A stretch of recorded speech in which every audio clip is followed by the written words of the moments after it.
everyone, and welcome to the first episode of the Hollywood Critics Association Longbox. I am Tessa Smith, and I am joined by Jonita Davis. Hey, everybody. The lovely Jonita Davis. I love her, and I'm so excited that we get to do this show together. Before we dive into it, we have a very cool little intro to show you guys. Oh, let's do it.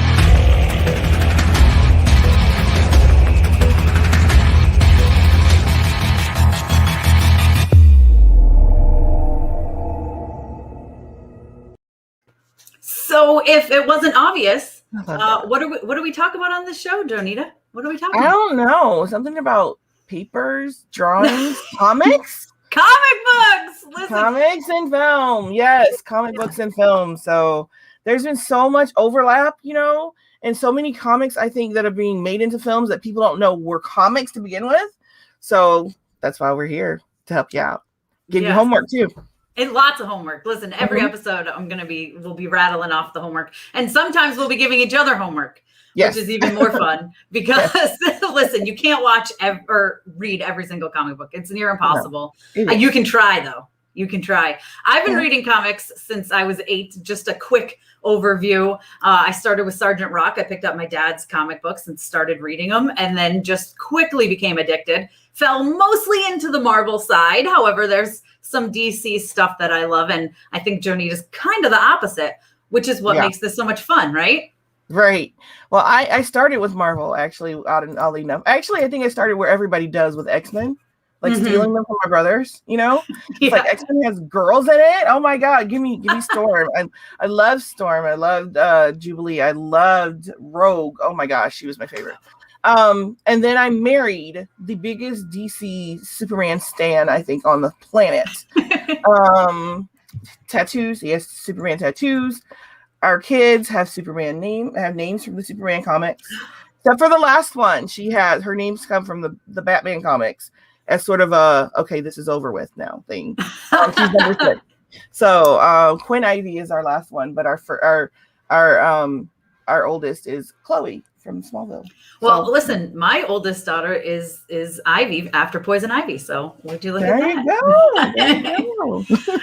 Because the Gotham City Sirens are my jam when it comes to DC. Those are my ultimate. I love that. Again, with the girls, right? I just love seeing the girls and stuff. And Rogue was always one of my, I actually have a Rogue and Gambit tattoo on my back. Maybe I'll show you eventually. Yes! Oh my God. And my husband has it on his rib cage. The same exact, it's the cover from 266. But I'll show it to you another time. We'll get into it another time. But yeah, so today, first of all, everyone, welcome. Our main thing we're going to be doing is, comic books, like Jonita said, tying them to TV and film. And there's been a lot of stuff recently. Jupiter's Legacy was just out on Netflix. Invincible was just out on Amazon Prime. We've got Sweet Tooth coming up next week on Netflix. So we're going to get into all that stuff. And then, of course, we've got Loki coming up on Disney Plus. So tons of comic book content. And then wait till we dive in even further. There's, like Jonita said, there's going to be stuff you guys have no clue had anything to do with comic books. There's stuff that has surprised me. Yeah. So, well, I bet a lot of people didn't know Jupiter's Legacy and maybe Invincible were comics. There you are. And so because I was talking to actually some people who were like, it's a comic. I'm like, yeah, you didn't know that? Okay. I know, which is I think part of why I enjoyed it so much. Just knowing the story and knowing that it's a comic. And I have very briefly skimmed this, but I ordered it after watching it. And I always say, and I think we had this conversation off camera, I always say when a show makes me want to pick up the comic books, then that's a good thing. Yeah, right? It's done its job. Yeah. Yeah. I know. And I know we talked about it. We both really enjoyed it, right? Right. I did. And some of the concerns with it, I didn't quite understand. So did you want to dive into that conversation? Yeah, let's get into Jupiter's Legacy. Let's do it. Yeah. Okay. So I asked if you want to dive in because that's kind of sticky because there are a lot of people who didn't like it. Oh my gosh. I know. And I didn't understand a lot of the dislike for it. Me too. I didn't get it because I thought, yeah, I thought it was logical. I thought it made sense. I thought it was great. I really wish they would have stayed with some of the older stuff like they did in the comics. Mm-hmm. But I think the way they did it and set it up to where, you start at present day and then you're flashing back and forward. I think building the story that way was the best way for TV, to set up the series. Yes, I totally agree with you. I really liked how it went back and forth. And some people I know that I was talking to said, well, you feel like obviously they're not going to die in the past because they're alive in the present. And it's like, they were never really in any life-threatening situations in the past anyways. Mm-hmm. In my opinion, it's not like, and they didn't have their powers. This was the source of them finding their powers, which I found it to be a very interesting way to do that. I really enjoyed it. I love the and I'm not normally a fan of flashing back and forth storytelling, to be perfectly honest, but I felt like Jupiter's Legacy did a great job with it. Right, because it just sort of teased out that information little by little. I heard people who were saying that it was just kind of it didn't make a whole lot of sense. Why didn't you just start in the back and then come forward? And I'm like, because it's not interesting, people. That would be yeah. No, you're right though. This is a new way. It's a better way of storytelling, right? Like it's if you just go from here to here, like, because what, they'd have to have their powers within the first episode or nobody would care. Right. So they would have had to rush that origin story, I feel like. Yeah, and rushing this origin story, if you guys have not watched Jupiter's Legacy, the origin story is everything, because it's like there's a little bit of what we say, the Indiana Jones type of slashing through the, and then you've got a little bit of a trouble at sea type of thing. There's a treasure hunt type of element. So I just really liked all that, and I think if you would have rushed it too much, because I didn't think there was enough anyway. Right. For me personally. Yeah. I think if you would have rushed it, it would have just totally just taken it out. And you had to start in the present because you got to know what we're fighting for, what we're looking for. What is this all about? It's about, having this super powered family that's linked with this community. And I think another thing that people kind of, did not really get is why there was such this sort of emphasis on not killing. Yeah. And to me, even though the characters said it every episode. Yeah, they did. I think that was like a good source of conflict. They needed a conflict. You need a conflict when you're having a story, or it's not any good. Right. Or it's not really a story. It's just a mundane watching these people go about their lives. That's right. So I really liked that too. And I like how it was very much, I don't want to say the new generation. It was kind of the new generation coming in being like, well, hey, why are we listening to this code? Of course, some other people, I'm trying to not give major spoilers, but it has been out for a while.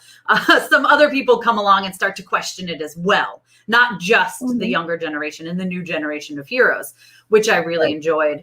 But I just really felt like the whole family situation, because even in the past, the brothers, that was a big deal. And you have to get that. And you have to understand what happened to their father and their conflict. And if that was rushed, it wouldn't have meant as much when you get to that final episode, really, the final episode. I don't want to give spoilers, but you know exactly what I'm talking about. Yes, I know. And also you wouldn't actually know the leader of the whole group. You wouldn't know his actual motivation and why he's wanting to be good and why he wants to keep his word. You have to know about his backstory with his dad and his brother. You had to know what his dad did. Yes. Yeah. And there's like a black guy and his daughter. Well, I mean, the way they got onto the squad and why he's the only black dude. I mean, that's backstory. That's a huge backstory. That's a really important part. And so if you just breezed over that, like I said earlier, I mean, if they went trying to go in a chronological order, I can't imagine the backstory part would have been more than 2 episodes. Or people are going to lose interest. Why don't they have their powers? What's happening? And all of those things, I mean, it really was basically, I'd say at least a third of every episode, if not more, between a third and 2/3 of each episode was spent in the past, right? Depending on the episode. Right. And I think that was extremely important, or you're going to be like, what's happening? What? Well, and you got to get a sense of the personalities too. I mean, because back then, I mean, you had to know back when they got the powers, who these guys were and why the quest to go looking for this was so, was something that needed to be done. You had to know what the family was going through at the time. You had to know what the brothers were like. You had to know what the father was like, and why, finding this, whatever it was. And he didn't even know it was powers. They didn't even know it was powers when they set off. But you had to know what set them on, what sent them on this journey and why and everything. And it was, I think it was done great. Me too. So I really love the way that the family was set up, the family dynamic with the kids and the dad, and you have a superhero dad. Of course, he's not going to be there all the time. So then, of course, you're going to have daddy issues growing up. Every superhero or every kid of a superhero does, don't they? It's always, I mean, always, my dad, I don't care. I mean, at least in this one, they know, like, they don't really have a secret identity, really. Like, they know their dad is a hero, right? So you would think they would kind of be, like, understanding, but they never are. Never. Yeah, they were a bit spoiled. But, I mean, they're rich. And they're really, really rich. From, like, family money and from, I guess, the money that dad got, being just, superhero. And, it just, and then the daughter just keeps compounding her wealth by being a supermodel and just getting paid like huge amounts of money to be just absolutely horrible. She's the one character I really didn't like at all. I couldn't stand her. Oh no, I didn't. I couldn't stand her either. But people loved her. That's the thing. The people who didn't like the show loved her. It blows my mind. I feel like they watched an entirely different show. So I'm glad we're on the same page about that one.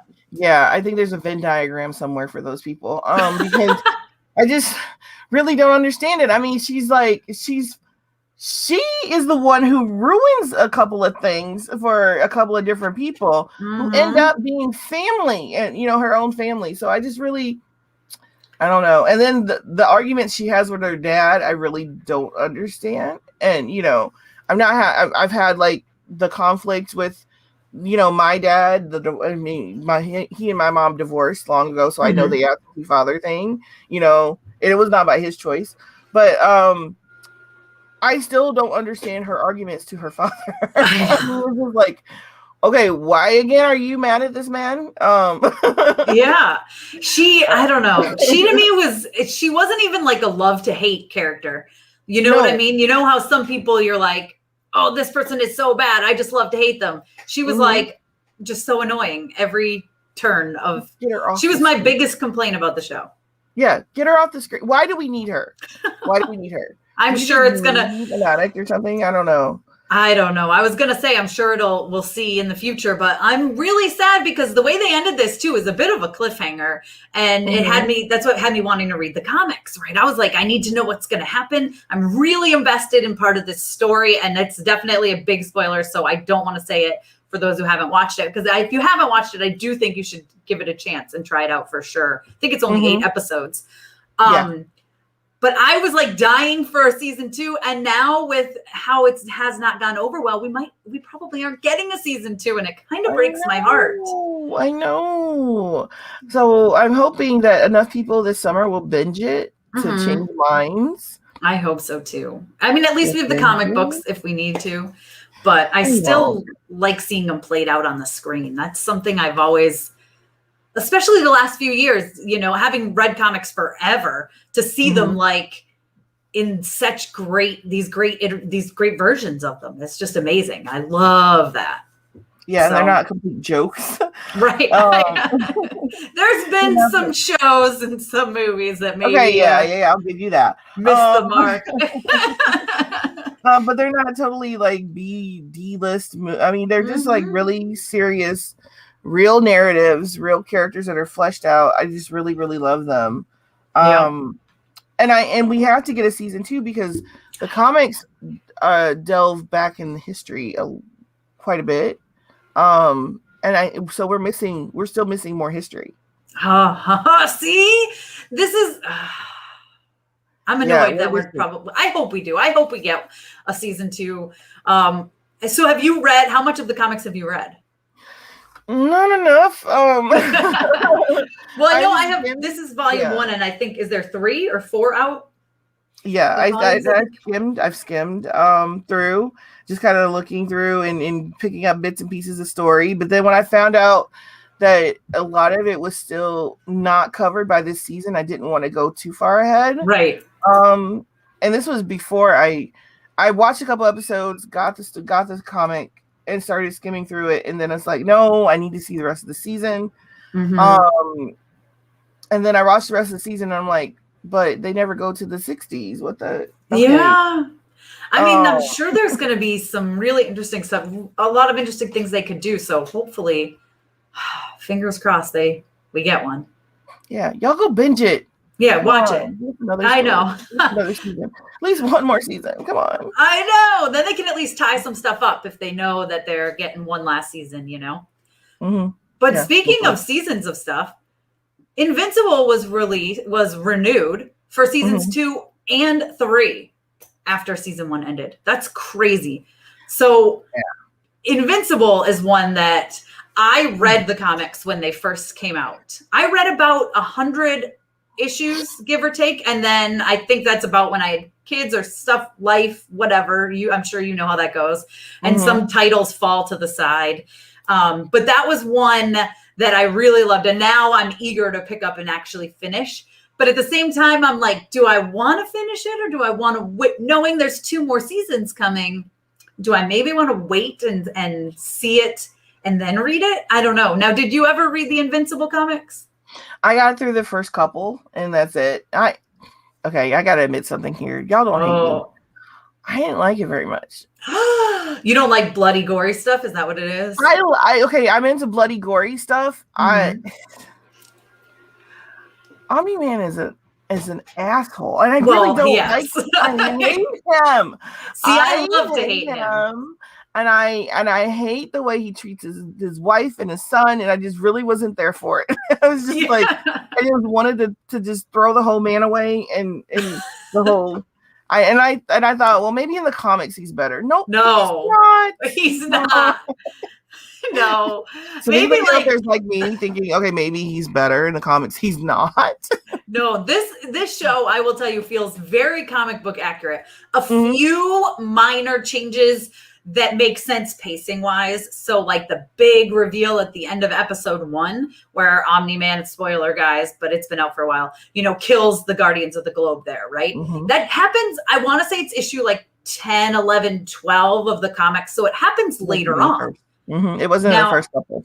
Yeah. But now they do only have, I think it was 8. I think that one was also 8 episodes, right? Or not a lot. So of course they have to get to where they're going, and they have to hook people. So I understand them moving the pacing around in that way, because that did have a lot of people watching it going, what just happened? What's going on? I need to continue to watch this, because why did this man he's supposed to be a hero and he just brutally murdered everybody. I mean, now the thing is too, when it happened in the comics, and something I want to say, I enjoyed the show more than the comics, and that's very rare for me. But I think what I really liked about this one too is when he kills the Guardians of the Globe in the comics, it's like this. I mean, I don't even think they fight back. It's like 2 panels and they're all dead. And so you're like, oh. But in this, they showed them fight back. You get a little bit more with Robot also in this. So they're doing a lot better at the character building. Honestly, I feel like in the show than they were in the comics. Now, did you watch the whole season of the show? Yes, I did. Okay. So you did. Nothing. Yeah. I mean, so now we're getting seasons 2 and 3. So there's a lot more they can dive into. And so I feel like I'm just a little bit further in the comics than the show is at right now. So so that's why I'm kind of like, do I go back and do I read more of the comics, or do I kind of wait and see it all on the screen? You know what I mean? Yeah. Maybe review a little bit. Yeah. But not to, I don't know, maybe stop when you're like, okay, yeah, this is catching up with the show a little bit too much. I think I'm going to go back and read the comics. To Try see to if get I at like the least to comics that better. issue, like 12, when Omni-Man goes again. That I would say get to there, because that's where it really starts to pick up. Okay, I'll see if I like it by then, and if I don't like it by then it's like A lost cause. I just really, really, really like. I don't know. I just had like a reaction to him. I just did not. That's very fair. He's a horrible. Yeah. I was going to say human being. He's not even a human being. He's a horrible creature. He's a horrible superhero. He's a horrible man. But it's something I think I like the animation style, like that it's animated, because I feel like it allowed them to do a lot more, especially all this bloody, gory stuff. I mean, The Boys pulls it off really well, though. So. Yeah, but I think that if they would have made it live action, it would have been too close to The Boys. That's true. I heard there's supposed to be a live action movie, I think, or maybe a series, but I'm pretty sure it's a movie at some point. Wow. I know. Gosh. That would be cool. I'd watch for that. I don't know, but I guess it says something for a character, like how well they're built, they're put together and developed, that you have like a reaction to them, just like they're a person. So maybe that is a actual glowing compliment for the show. The writing and just oh my gosh, how am I blanking on his name? I'm trying to say J. Jonah Jameson, and I know that's not his name, but I will forever call him J. Jonah Jameson. You know who I mean. It's not J. Jonah Jameson. Whatever his name is, the guy who voices Omni-Man. I can't believe I'm blanking on it. I just call him listen, he is J. Jonah Jameson to me, and always will be. Yes. But it shows how good he is. I'm thinking Perry White. Okay, no, so it's I'm gonna Google it. I know. I'm thinking of his characters, like he's voiced and he's done before. It's just like, yeah, I know who you're talking about. And A.K. Simmons is his name. And I'm sure everybody out there is like, oh no, he was Gordon, and it's like, no. I know. Yes. How many of you out there were thinking of his character names? And yeah. Listen, J.K. Simmons, J. Jonah Jameson, very similar. I feel like I can get a pass on that one. But it just goes to show how good he is, right? At making you like despise this character. And he's so good, and not good, he's bad, but good at what he does, and just with a voice and with the drawings to make you just hate him, like despise him. The way he treats his poor son, who just looks up to him continuously, which I love. You think about towards the end when he's like, who's taking you over, Dad? Like, he just can't believe that his dad is this horrible person, and his dad beating him senseless at the end. No, senseless is not appropriate. This doesn't cover. Like, his dad beats the flesh off of his body. Yeah, he does. He holds him in front of that train and makes him murder all these people. I was just cracking up watching it, because it was like one of the, which I shouldn't laugh. I know it's like I have a problem, but I'm a big sucker for blood and gore when it's done right. And I think it just was like, they took it to the next level. It is very much like we said, like The Boys, but animated. So I feel like they can go a little bit further in certain moments, and it's insane. And well, that scene right there was just, I have to give it credit too, because I mean, that was like right on brand for the character, on point, something that was like very, it's like, okay, what do you expect from this guy? And it's like, oh yeah, he would do something like that. This is how his daddy lessons would come about, Yeah. This is the equivalent to, okay, let them touch the stove and it's hot, they won't touch it again type of thing. One of those dads, or one of the dads is like, okay, let them pull the TV off on their head, they won't do it again. Yeah, one of those guys would be like, okay, sit here and look at this train as it comes through your body and damages and kills all these people. Yeah. Oh my gosh. It was insane. And he still says, like, and I cry every time. I've watched it a few times. I get teary. I don't really cry. But when he says, well, what will you have in 500 years then, Mark? And he's like, I'd have you, Dad. And I'm like, your dad just absolutely destroyed you. Right. He made you kill all these people. And he's like, look what you've done to you when he did it. And you're still like, Dad, I love you. It's crazy. That's going to be one heck of a therapy bill. It really is. It is. So I know like a little bit more from there. Like I kind of know what happens with Omni-Man when he just takes off, but I'm very interested to see what they do with seasons 2 and 3. I love that it was picked up. So hopefully you can enjoy the comics when you get back into them. Yeah, I'll try. I'll report. I will report back to you guys. Okay. So, because did you like the show overall or not really? No. No? But at least you finished it, the season. Oh my gosh, the last episode is when he beats his son to a pulp. If I didn't like the guy in the beginning. That's fair. Okay. I didn't like him in the end when he's beating the flesh off of his own kid. Because his own kid won't be evil like why are you doing this? Why? There's a reason why. He's bred that way, right? I know there's a reason why and everything, and it makes sense to the story, but I still don't like it. I just think he was done so well as a character. Like I said, I love to hate him. You know what I mean? He's one of those characters that I just like, oh, I can't wait to see him fail eventually, you know? Yeah. So, which is always fun when you have someone like that in a show, I think. And it does feel, again, like I said, very comic book accurate. So you only read the first couple issues, but did it seem very... It did. It seemed right in line with the story. It didn't seem like it would, because reading those first couple comics, I feel like gave me a taste of the story, of the story language and the story like track, and it felt like it stayed right on that track. I really appreciated that. Nothing felt like it wasn't true to the comic, or it was veering, it was going to go left or something, even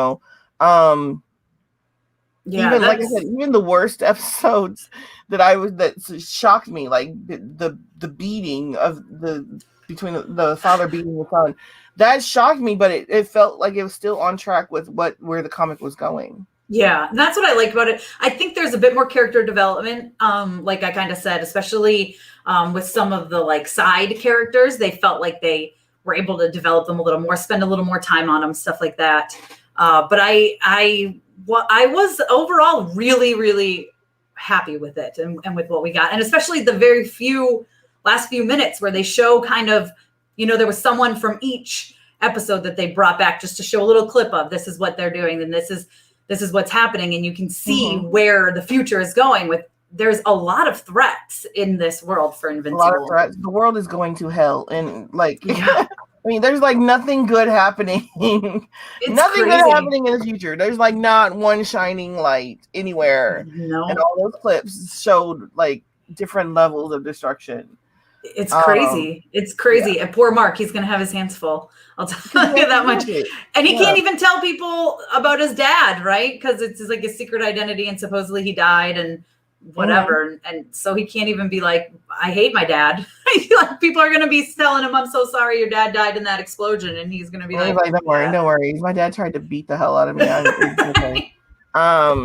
He can't say that. No, he can't. He looks uncaring and everything. Wow. Yeah. So it's a whole nother level of craziness to him. Like, how's he gonna try to say? I don't know. I'm interested to see in the future. He's got a lot of threats that he's up against. His secret identity is got to be still hidden from all these people. Well, his little group of friends knows, so at least he can entrust with them. And his mom. But other than that, his friends are gonna tell the world. They're all a loudmouth. They cannot keep. They look like the types of people who cannot keep secrets. Okay, right, and it's true.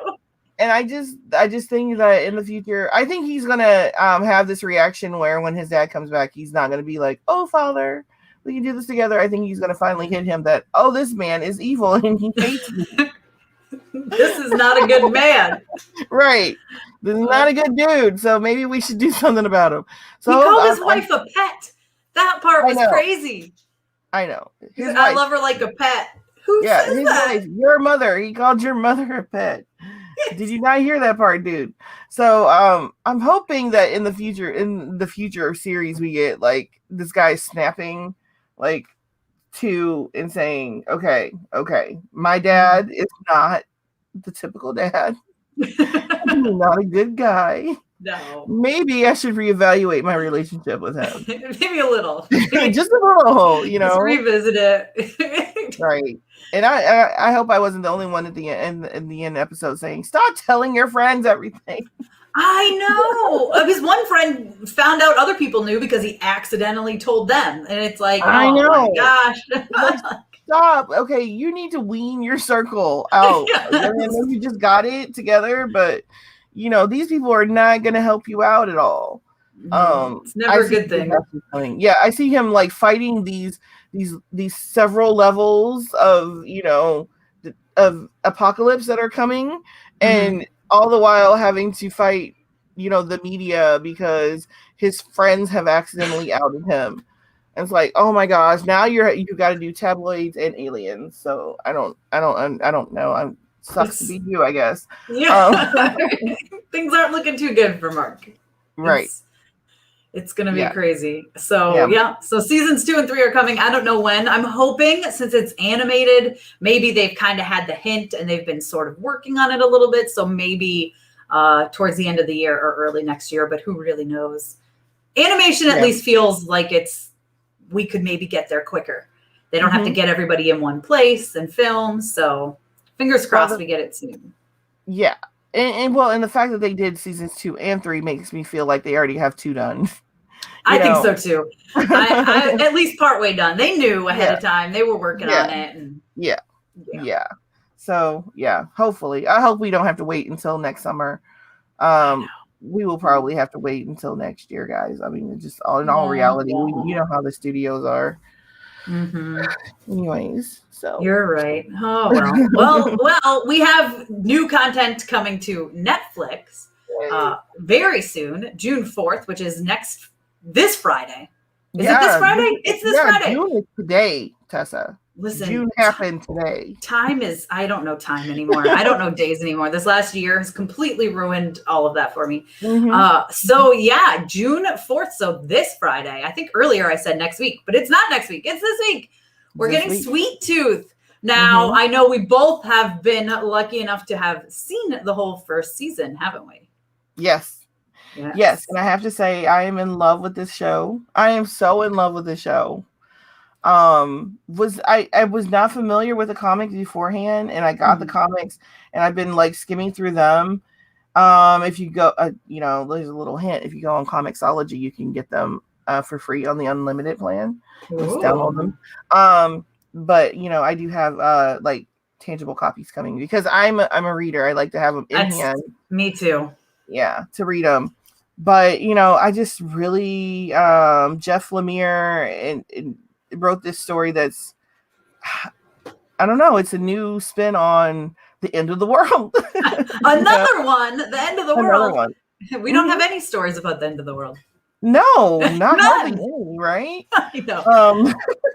I do love an end of the world story, though. I do. But I mean, it seems like sometimes they seem to be kind of redundant. It's like, okay, we've done this one before. We've not done Sweet Tooth before. No. I mean, it's like you've got the whole hiding out thing. You gotta, I don't know, this idea of hiding away as the world ends on its own and then emerging afterwards.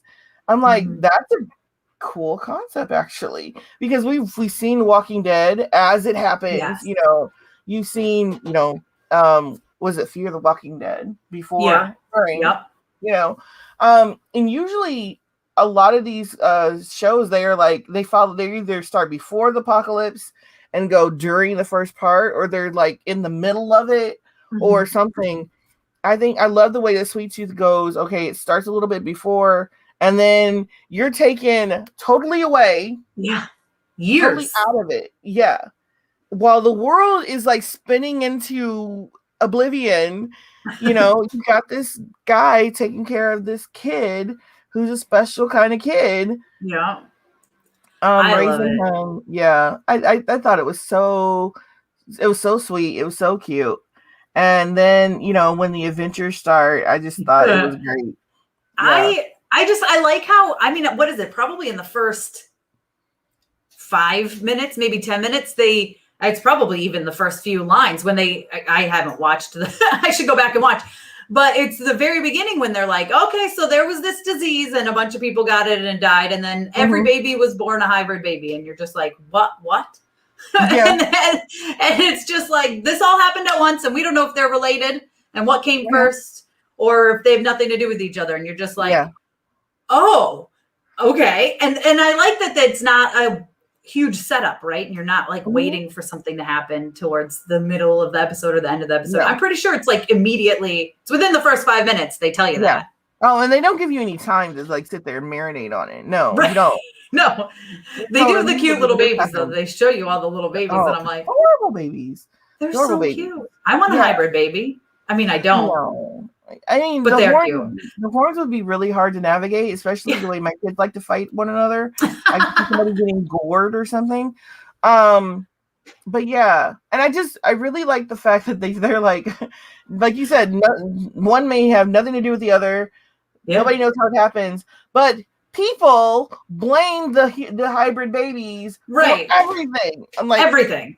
If all the hybrid babies were dead, the world would be a better place. How do you know that? It's like, how did these babies just do all of this? All of this. Right. And they're literally babies. Like, but the thing I find crazy is every single baby was born a hybrid baby after that point. So humans are, and this is what I like about it, like humans are done. Like, listen, you can't have a human baby. Even two humans have a hybrid baby. So humans are on the path to being extinct, which I find super interesting. And I know we had this conversation off camera, but I love how they show the nature of stuff, right? You're going through the cities and like all the buildings are covered in greenery and vegetation and they're on a train at one point and there's giraffes and like, I don't know, are there rhinos, elephants? Yeah. I mean, just animals have been thriving. Right. Because humans who are horrible, let's be honest here, human nature is not great. And I love that they touch on that. And it's just Mother Nature has been able to completely thrive and just do beauty with this world, right? Heal herself. Yes, exactly. And so I love that. And I think that's why we got that time jump, which was really nice because you can see all of that. And then humans, the thing is, it is a little dark, which we talked about. It can get a little dark. It's a lot of dark, y'all. It's a lot of dark, but it's a good kind of dark. I mean, humans are like, because they blame everything on the hybrids, they're like hunting them. They are. But and I like the humans are the threat in this whole. Humans clearly do not belong. Right. They clearly do not belong. The little kids look so natural next to the greenery. They're there. They're almost protected by it. But the humans do not belong. Any iteration you see the humans in, even the ones that so-called want to help. Yeah. They stick out like sore thumbs. They do. And I love and their biggest enemies are themselves. Yeah, and that's why, like you said, it feels like we've never seen this before. And that's what usually it's the humans going up against a threat, right? In a post-apocalyptic type world. It's not that the humans are the threat. So I love how they do that. I really, really, it's one of the things I love most about the show. And it feels like it could happen, which is the crazy part. Because I'm like, oh, I totally believe that the humans are horrible. Like, that just doesn't, because there are horrible humans in this world. It doesn't feel far-fetched. Yes. I mean, the whole rhetoric that they have about the babies starting this is they're using the same arguments that were used in, the last 4 years to talk about why we don't need, our Mexican neighbors in this country. It's like, but they're just right there, and they lived here before us. Right. So, it's the exact. But they're gonna cause this, and this to happen. But that's us. We're doing that. That's right. Yes. So. It's so great though. Yes. And let's talk a little bit about what I got, and I think for you too. It came with a little note, right, that said like the VFX are not final. So don't judge on that, which I feel like was obvious, especially as you get to the last couple of episodes. I think you can tell, okay, I hope they're going to clean this up in post. And the fact that they put this note on there makes me think they probably will. Yeah. I'm thinking they will. I think it'll be different. I'm hoping, because it needs to be, because the effects need to be on point with the story. Yeah. And the little kids need to be really as cute as they are, as they're hinting that they're going to be. So yeah. The effects need to be fixed. They were not too bad at the beginning, but it is, you can tell, like, as the episodes go on, like maybe they finished the first, I think we got the first 4 a couple of weeks ahead of time anyway, right? So those ones felt finished. And then the other ones felt like, well, we're giving you the rest of the season so you can watch it together as a whole, but maybe it's just not ready yet. It's not 100% done. Working on it. Yeah. But I will say I love Sweet Tooth's ears. That's one of my favorite parts of the whole show, because they really do depict his emotions, don't they? And I love that about them. He's scared and they're like all down, and you're like, when he's sad, yes, I know. And that's like one of the hardest things to try to hide when they're, because you can put antlers on them, and oh my god, that's another thing about the human kids. How the human kids have like different parts that they put on themselves to like fake like they're the hybrid kids that are being hunted. I know. That is such a human thing to do. But anyway, ears are what can give them away, and so they have to hide those stinking ears, because I will say I don't know why he didn't cut his antlers off. I feel like that would be the best way to hide, but I guess it's all about being true to yourself and yada yada yada. But like, cut the antlers off and you can hide a lot easier. Maybe you think they hurt? Maybe it's like an extension of bone, Oh, maybe. See, I don't know. Is that how it is with deer in real life? I'm gonna have to look that up. I have no idea, but I mean, that's what I felt. I felt like it was a part of his body that could hurt, like it would hurt. I appreciated the fact that it never came up. And here I am watching it going, just cut your antlers off, kid. And so I'm just really, really appreciating him, and the guy, the big man he calls him, that he's with. I love him. I know. I just appreciate the fact that he never once said, okay, we're gonna cut your ears off and make you conform and make you really look human. I love the fact that he's like, okay, we're gonna let you be you, but we've got to hide you to be safe, but we're not gonna transform you. That's a big message. That's true. And sometimes you can just, if you can just throw on a cap for a few seconds, it's not so bad, but don't, alter yourself to be something you're not. I thought I'd love that. Yeah, look, and here I was like, just cut them off, kid. So I'm a horrible person. Is that what that says about me? No. I'm like, oh no.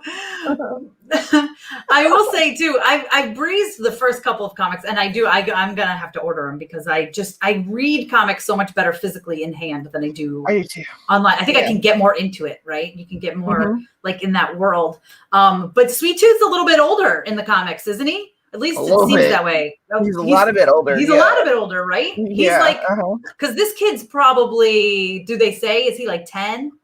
He's like 10 or 11, I think. I think they said something about 10, because it's been like 10 years. So he's probably 11, right? Yeah, he's like 10 or 11.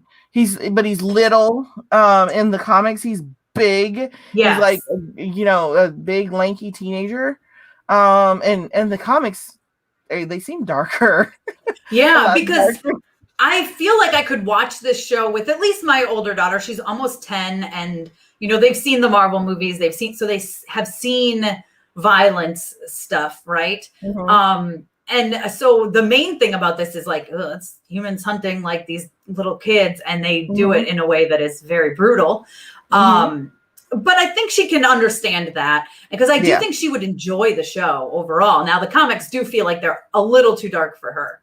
So, I the comics are not for kids. They're not. And this show, I don't think, is for little children. It's not for little kids. My kids are an exception. My kids. And I always say every parent knows their own kids and stuff, but I think we've always just they've been around while we watch the stuff we watch, right? There's certain stuff we don't have them watch The Boys, but they'll watch, like all the Marvel movies, right? Where some of them, especially once you get to like, I feel like Black Panther, where it's actually like human against human. It's not really like an alien threat. It gets a little more real. The violence is a little more, just like with this, yes, they're hybrid kids, but they're like kids that these people are hunting down. So I am almost, that makes me a little hesitant. But I do think she would enjoy it. And I watched it with my husband, and he said, maybe we'll let her try it when it comes out to Netflix this week, but watch with us, so we can kind of watch and make sure she's okay. It's not a little too real for her. Yeah, I think it has enough light moments to where she can get through it. I don't think the dark, it's not got as many dark moments as the comics, from what I'm seeing. And I don't think it's as dark as, it's not definitely not as dark as Invincible. I think it'll be fine. I have not watched Invincible with my children. I promise you, that is not something that is not happening. Yeah, no, that's not. Yeah. So. But I am curious. I do think the next season is going to get darker because the way the final episode is, it feels like it's setting up for some really dark stuff for Sweet Tooth. It has to. I mean, the humans are not only hunting these kids; they're experimenting on them. I know. To find a cure for the virus. Right. It's crazy. This is stuff you shouldn't be doing. Yeah. Right. And you want to yell at the screen. The kids didn't start the virus. You guys did, idiots. Right. It's like, it's horrible. But again, unfortunately, it feels like, oh, I could see that happening. I could see that being a thing. It is. Yeah, it's us. It's America. This is America. Yeah. I know. So it's not anywhere else. But it's so beautiful, like the nature part, and I love that, and I think it has a lot of good messages too. And so, we'll see what the future brings. But things are about to get dark, and things are about to get real in season 2, I think. Right. So, I think people will like it. I think, everyone out there can go ahead and watch it, and then come back and we can talk about it some more. Yes. Next week, maybe we'll talk a little bit of real, into the spoilers. Into it, yeah, because there's some environmental things I would like to go over. Yeah, and you don't want to but again, it comes out, is this one also 8 episodes? I think it is. Yeah. It's a short season. I think it's 8. It is. So that comes out on Friday. So next Tuesday on our show, we can dive into some spoilers. So you guys make sure you watch it, and we'll give you a warning before we dive into the spoilers, of course. But if you watch it Friday, you'll be all ready to talk about it. So right. So we got a couple more minutes with just for Loki.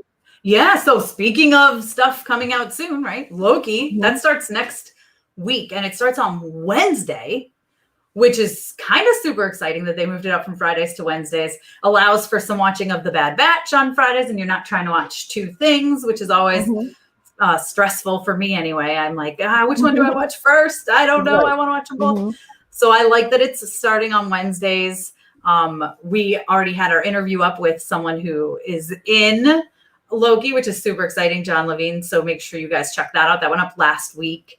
And next week, we'll dive a little bit more into Loki. Next week, hopefully we both have seen at least one episode of Loki by next week. We can assume that's probably going to happen with it being Tuesday, the day before the show comes out. But you never know with Marvel. They might give it to us 5 minutes ahead of time. You never know. Yeah. They try to keep Marvel under wraps, which I understand. Yes. But I have a feeling we both will have probably seen at least one episode. Fingers crossed for that anyway. So, but with that being said, you asked me, and I got to pull up my list here. I found some comic books that I think everyone should read before Loki. Are you excited? Yes. Are you excited about this? So this is the homework, guys. So get your pens out. This is homework, big homework. So, man, all these things. Okay, so Vote Loki is one, and I'm sure they're going to touch on this even just a little bit because as we've seen in the trailer, they have him. Down to you. Yes, write it down. So these are like the trade paperbacks, and I actually do have it on my website, mamasgeeky.com. If you search Loki comic books, I have it all there as well. Because it's just comic books to read before watching Loki. So Vote Loki is, I think, going to be a really big one because just from the artwork from Loki, that we've seen has him with his like Loki for president and all that. So I'm sure they're gonna, even if it's a quick little bit. This is the thing about Loki. Before watching it, it's so hard to say, oh, well, they're going to go off this run. And I'm sure you're the same way. You can't really tell. But I do believe they're going to do a lot of different variants of Loki through time. That's kind of how it seems with the Time Variance Authority. But again, who knows? But Vote Loki is a really good one. There's Loki, the God Who Fell to Earth, which is really great. It collects the 2019 run and includes some stuff from War of the Realms, which is very recent. I don't know if you read any War of the Realms stuff, but no. Oh, see, okay. If it's not Deadpool or Gwenpool, I'm like behind on Marvel. Okay, War of the Realms was really, really good, and it involved a lot of obviously War of the Realms, so a lot of Asgard stuff, right? So we get a lot of Loki in those. Then there's Loki, Agent of Asgard, which is another really good one. It was a 2014 run, and it kind of dives a little bit more into Loki. And I just love Loki. I love his mischief and I love his character. And I think Tom Hiddleston does such a great job with him that I'm really excited to see this. But this kind of is more of a get to know more of Loki, you know, like Loki, like actually Loki, whereas like War of the Realms, the other stuff is kind of, it's not so focused on Loki. It's more like Loki is a part of it. This one is like, it's Loki, which is what I love. Then there's Thor, The Trials of Loki, which again, I really like because it shows a lot of his relationship with Thor, even though I don't think that's going to come up in the show. I think it, again, just kind of helps you learn a little bit more about the God of Mischief. You know what I mean? Like who he is at the core. And then another one that I'm hoping upon hope. Like I said, I think there's going to be a lot of these Loki variants, right? Technically, this is a Loki variant. Actual Loki is dead. This is the Loki that was like, hey, look at me. I'm picking up the Tesseract and I'm going into a new time because I can in Endgame. So I think we're going to get other variants of Loki. Like there's a lot of speculation that maybe we'll get Lady Loki and we'll get some other stuff. There is a version in the comics of Kid Loki. I love Kid Loki. He's super mischievous, but he's like this, I'd say he's probably 12, 13. So he's even more mischievous as like a kid. So I love this version of Loki. And my favorite thing that he's involved in is the Asgardians of the Galaxy, which Thor does say in Endgame. He's like the Asgardians of the Galaxy. And I know to me, that was like a hint at that run, like, it's just a nod. It means nothing because he's really just talking about Thor being with the Guardians, not Kid Loki coming into the picture. But I love that run. It's so much fun. And I'm sure they have some trade paperbacks of it. But the Asgardians of the Galaxy is good because you see this Kid Loki who is like just so mischievous, but he's a kid. So like sometimes he's like, he'll be like crying because he's like this kid and you just want to comfort him. And I love that run. So that one I think is more for fun. But I say, hopefully we see a version of Kid Loki. And then when he pops up, you'll be like, oh, I know him from the comics. So I don't know that it'll directly tie in. I think if anything, I don't know. It's so hard to say what will actually tie in. But these are good ones to get to know Loki. Vote Loki is the only one I assume because just from the art we've seen and from the trailer. But it could be a quick, this was Loki in this timeline and now we move on. And it's like a quick nod for comic book readers. Who knows? Marvel sometimes takes this much of a story and completely changes it. So Yep. So we never know. Right. Okay. So those are my suggestions. And then when you go time variance authority wise, I mean, there's a lot of Kang the Conqueror stuff. He's probably maybe going to show up, or at least they'll hint towards him because I don't know if has it been confirmed that he's in Ant-Man Quantumania or is it just speculated? But anyway, I think he's what? I think he's still speculated. I don't think anything is like really set. Yeah, I don't think so either. But with this time variance stuff and then the Quantumania, I imagine Kang is going to be showing up at some point. So I would read just a couple of background stuff on him. But I don't think they'll take up that big a villain and make him. Yeah, it's like Mephisto was never coming to WandaVision. You know what I mean? I think they're going to save him for the MCU, like the movies. But time variance authority wise, Kang is the one who gets in trouble mostly with them because he likes to jump through time. They don't like that so much. So if you want some background on them, that's a good place to go. But Okay. There you go. So there's your homework, guys. Yeah, get to reading, because Yes. next week I want to talk about how we think, especially if we get the first episode, how we think this is gonna set into the larger, MCU. So the larger picture. So we're getting this background even of WandaVision, of Falcon, and and Bucky. How are these all? Where are these leading us to? I want to know your theories on that next time. Yeah, hopefully we'll get the first episode and then I can really speculate, because you never know with Marvel. You never know. I always just say trust in Kevin Feige. He knows what he's doing. That's where I just have to go with it, because sometimes you're like, what are they doing? Like, this has nothing to do with anything. And then eventually it does. And you're like, oh, okay, yeah, see? Should have trusted. He knew exactly what he was doing. Yeah. Well, it's something we don't know about over on DC. So, it's a learning curve. It's very fair. Oh my gosh. So yeah, this has been really, really great. Yes. So next week we'll talk Loki more in depth. No spoilers, of course, but hopefully where it will fit in, our speculations anyway. And we'll talk about Sweet Tooth in depth with spoilers, since it will have been out. And who knows, maybe some other stuff. We'll see. It depends on trailers that drop. Maybe there'll be some other stuff we can speculate on. So, well, yeah, and then we can get into a little bit of the comics news, because there's been some people, if you haven't watched Cruella, watch Cruella, because I think you're seeing the next AO. Yes.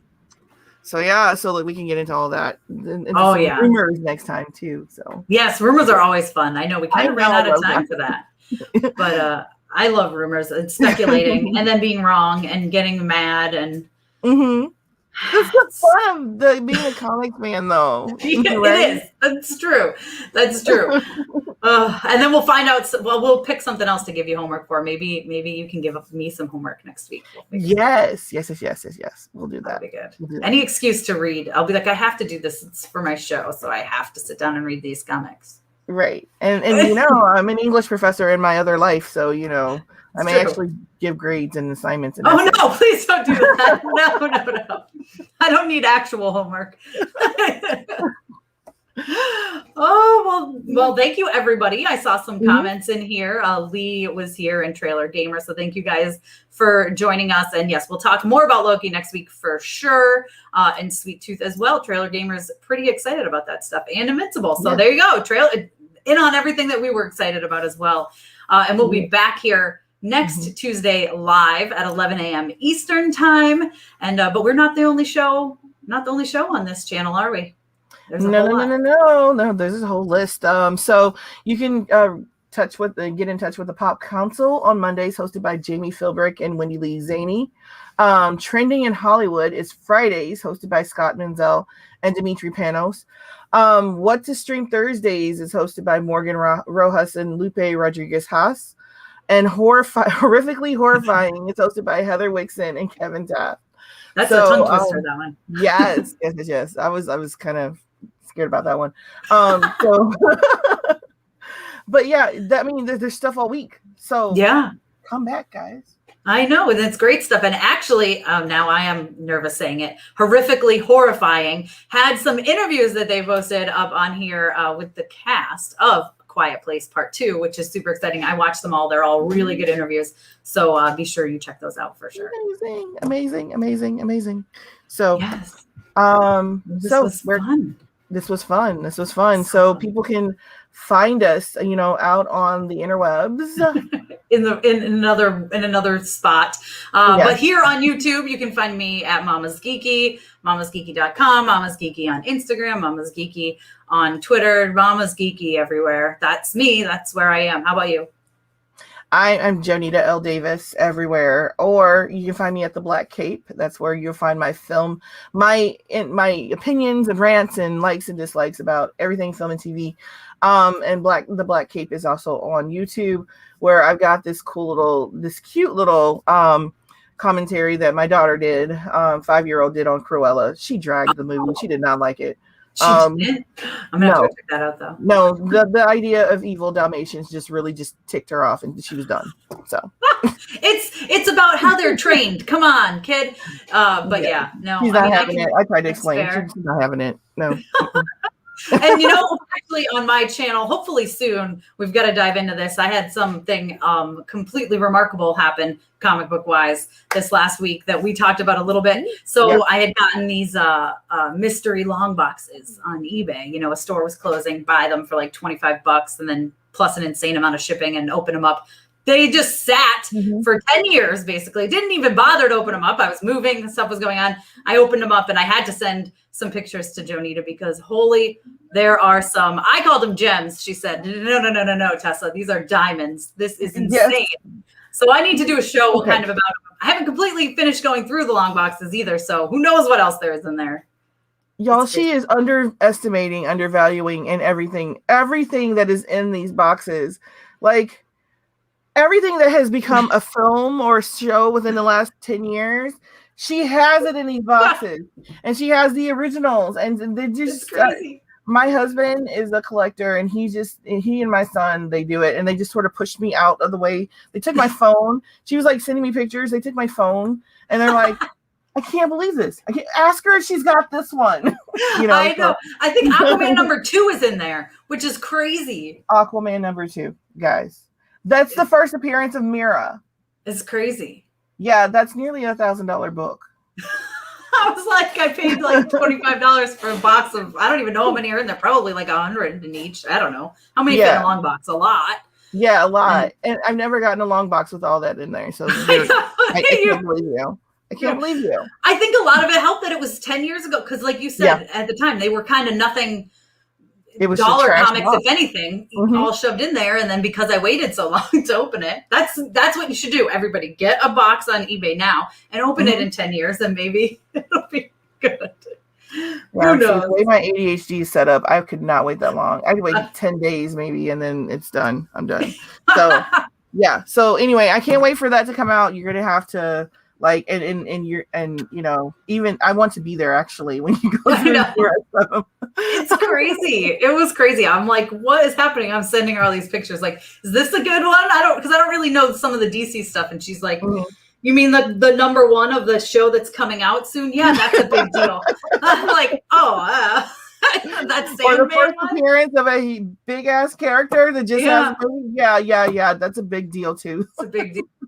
Listen, I'm glad I have you. All right, guys. Well, that's it. Thank you so much for joining us for our first show. This was super fun. And we'll see you guys next week. Don't forget your homework. Read about Loki and watch Sweet Tooth. And we'll come back and talk about it next week. But thanks, guys.